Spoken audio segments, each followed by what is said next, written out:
Bun, deci salutare frăților și bine v-am regăsit la un nou unboxing de pe canal. Astăzi facem unboxing-ul noi mele plăci video.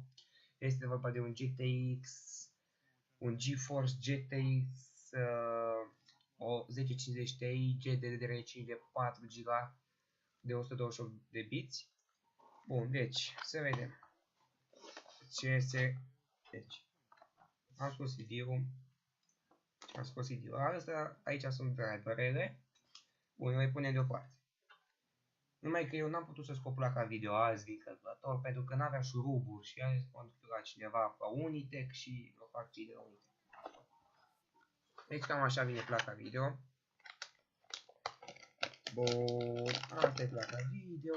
Înăuntru găsim niște hârtii. Nu contează asta, că nu folosim nimic. Deci, aici deschidem frumos pe barosăneală și dăm de basic. Deci,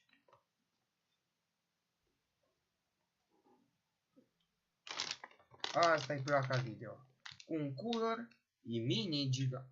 Am achiziționat-o de pe Mag cu 850 de RON. Aici găsim VGA-ul, aici HDMI și aici DP. Nu știu ce înseamnă asta. Are un cooler. Bun. Aici socketul. Uitați. Se pune protecția la loc. Frate, după părerea mea, este o placă foarte bună de gaming. Am și un procesor destul de bun, un i5 4460 și eu cred că o să ruleze jocurile și pot să fac live-uri și să filmez gameplay-uri în calitate foarte bună.